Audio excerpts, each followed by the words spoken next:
দর্শক শুভেচ্ছা হলো খুবই ক্রিটিক্যাল একটা রাজনৈতিক বিষয় নিয়ে আমরা আমাদের স্টাডি এবং আমাদের কাছে যা খোঁজ খবর আছে সেটা নিয়ে আপনাদের সামনে বসছি। সেটা হলো আওয়ামী লীগ হরতাল অবরোধের মতন কঠোর কর্মসূচি নিয়ে মাঠে নামছে। বিবিসির মতো সংবাদ মাধ্যম সেই সংবাদ প্রকাশ করেছে। কিছু জিনিস আছে গুরুত্বপূর্ণ, সেদিকে নজর দিব। তার আগে আমি আপনাদেরকে বলি, আওয়ামী লীগ এই যে মাঠে নেমেছে, আদতে বাস্তবতা এখন কি তার, বা মাঠে নামার ঘোষণা দিয়েছে, বাস্তবতা কতটুকু তার পক্ষে ফেভার করবে? কেউ বলবেন বাংলাদেশের বাস্তবতা নিঃসন্দেহে আওয়ামী লীগ যদি বলেন সারফেসে যা আছে, বাহ্যিকভাবে আমরা যা দেখছি, আওয়ামী লীগের মাঠে নামার মতো না। কিন্তু সত্যিকার অর্থে আওয়ামী লীগকে এত বোকা দল এখনো? আমরা অনেক সময়ের আগে অনেক কন্টেন্টে বলেছি, আওয়ামী লীগের কর্মসূচি দেওয়ার আগে বলেছি, বিরোধী দলের রাজনীতিতে আওয়ামী লীগ, সরকার বিরোধী রাজনীতিতে আওয়ামী লীগ খুব শেয়ানা একটা দল, খুবই চতুর, যা যা করা লাগে তার সবই করতে পারে। নেগেটিভ লাগে বিরোধী দলের রাজনীতি করতে। এর প্রমাণ হয়েছে 5 আগস্টে বিএনপি বলি, জামাতে ইসলাম বলি, ইসলামী ছাত্র শিবির বা বৈষম্য বিরোধী ছাত্র আন্দোলন বলি, লাশের উপর না পাড়া দিয়ে, লাশ না ডিঙিয়ে ক্ষমতার পট পরিবর্তন করা যায় না। এবং শেখ হাসিনা, আওয়ামী লীগ সভাপতি, তিনি যে এ বিষয়ে খুবই সিদ্ধহস্ত, এটা 2001 থেকে 5 4 দলীয় জোট সরকারের সময়ে, তার আগে 91 বিএনপি গভর্নমেন্টের সময়, তার আগে এরশাদ বিরোধী আন্দোলনে, তখন থেকেই মানুষ জানে যে শেখ হাসিনা একটা কথাই বলেন, আন্দোলন জমাতে হলে মানুষের সেই লাশ দরকার, মরদেহ দরকার। যাই হোক, আমি এত কথায় যাব না। আওয়ামী লীগ এরকম কোনো কিছু ভাবছে, আমাদের কাছে এরকম তথ্য নিয়ে আমি কথা বলছি না। তবে আওয়ামী লীগ যে মাঠে নেমেছে এর পেছনে সে ফিল্ড ওয়ার্ক করেছে কত কিছুদিন। প্রথম ধাক্কাটা কাটাতে তার, প্রথম শকটা বলে না, আফটার শক ভূমিকম্পে, সেই শকটা কাটাতে তার একটু সময় লেগেছে। তারপর থেকে দ্রুত গতিতে তারা চেষ্টা করছে কিভাবে বাংলাদেশে কি করা যায়, দেশে না ঢুকে কি করা যায়। আওয়ামী লীগের প্রস্তুতির মধ্যে যা যা জিনিস আছে সেগুলো আমি আপনাদেরকে জানানোর চেষ্টা করবো। অ্যাটলিস্ট গত 1 মাস নানানভাবে চেষ্টা করে, খোঁজ খবর নেয়ার চেষ্টা করে, অনেকটাই গোপন ভাবেই আওয়ামী লীগের কর্মসূচিগুলো তারা ক্রিয়েট করেছে। তাদের একান্ত বিশ্বস্ত সারা দেশের বাছাই করা কিছু নেতা নেত্রীর সঙ্গে কথা বলে এই কর্মসূচিগুলো চূড়ান্ত করা হয়েছে। এবং তারা তাদের যে কর্মী সমর্থক আছে সারা দেশে, তাদেরকে কয়েকটা ভাগে ভাগ করেছে। সেই ভাগগুলোকে তারা এই হরতাল অবরোধে কাছে লাগাবে কিনা। আর একটু মনে করে দিই, আওয়ামী লীগ যে কর্মসূচিতে যাচ্ছে, সম্ভবত আমাদের ব্লগগুলোতেই, পূর্ণিয়ার খোঁজ, পূর্ণিয়ার ভিউ ইউটিউব চ্যানেল এবং আমাদের পেজগুলোতেই আমরা এর আগে এই সম্পর্কে আপনাদেরকে ধারণা দিয়েছি।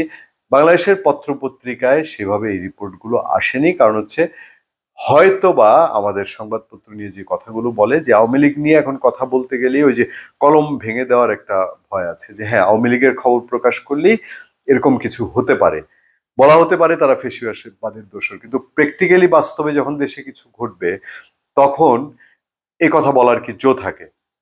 এখনো বাংলাদেশে আওয়ামী লীগ যেহেতু নিষিদ্ধ দল না, সে কারণেই আমরা আপনাদের সামনে কিছু তথ্য তুলে ধরতে চাই। এবং বিবিসির রিপোর্টের দিকে আগে নজর দিই। আমরা আওয়ামী লীগের কর্মসূচি সম্পর্কে আপনাদেরকে অলরেডি আমরা জানিয়েছি, অলরেডি আমরা বলেছি। তারা যখন কর্মসূচি প্রিপেয়ার করছে তখনও আপনাদেরকে আমরা সেই তথ্যগুলো জানিয়েছি। এখন বিবিসি যেটা নিউজ করেছে, বিবিসি বলেছে হরতাল অবরোধ সহ বিভিন্ন কর্মসূচির ডাক আওয়ামী লীগের, সেটি কেমন হতে পারে। ফেব্রুয়ারিতে অবরোধ ও হরতাল নিয়ে মাঠে নামছে আওয়ামী লীগ। এই খবরটির দিকে আমরা যদি নজর দিই তাহলে একটু বিস্তারিত জানতে পারবো,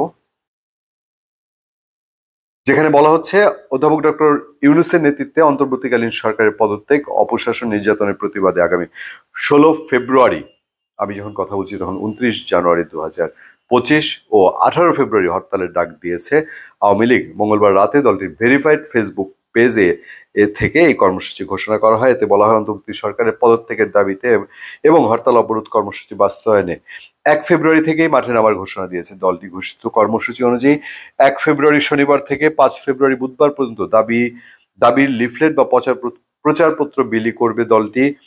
6 ফেব্রুয়ারি বৃহস্পতিবার দেশে প্রতিবাদ মিছিল ও সমাবেশ অনুষ্ঠিত হবে। 10 ফেব্রুয়ারি অনুষ্ঠিত হবে বিক্ষোভ মিছিল ও সমাবেশ। আমি জানি না, প্রচারপত্র হয়তো গোপনে গোপনে চুপি চাপি কিছু বিলি হবে, যেমন দেয়াল লিখন মোছা হচ্ছে চুপি চুপি, মুখ ঢেকে রাতের অন্ধকারে।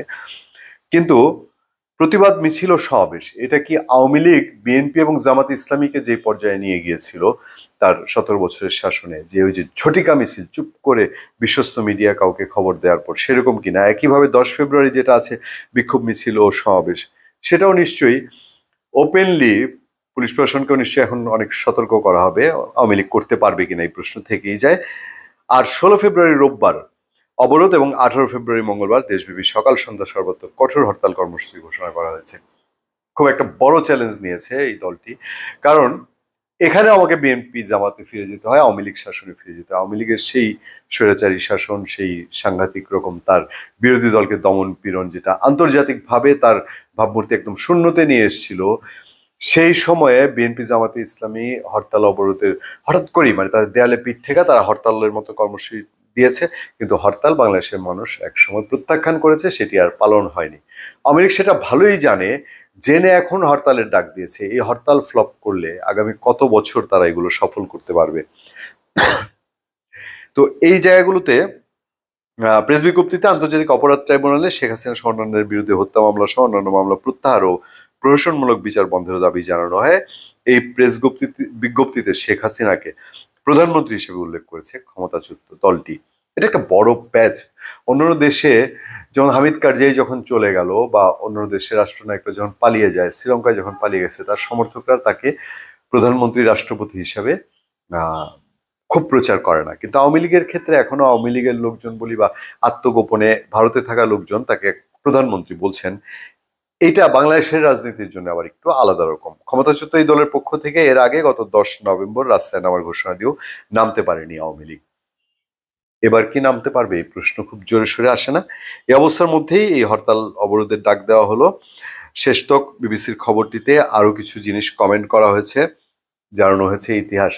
আমরা দেখতে চাই যে সরকারের দিক থেকে এখন কি প্রতিক্রিয়া হয়, কারণ সরকারি দল বলি, বৈষম্য বিরোধী ছাত্র আন্দোলন বলি, জামাতে ইসলামী বলি, বিএনপি বলি, তারা সবাই কিন্তু আওয়ামী লীগকে প্রতিরোধ করার জন্য একাট্টা হয়ে আছে। এবং শুধু যে পুলিশ প্রশাসন এখন তা না, আওয়ামী লীগের সময় প্রশাসন এবং ছাত্রলীগ মাঠে ছিল, এখন প্রশাসন এবং ছাত্রদল, যুবদল সহ জামাত ইসলামী, শিবির সহ বৈষম্যবিরোধী ছাত্রদল যদি মাঠে থাকে, আওয়ামী লীগের নড়ার কতটুকু সুযোগ আছে?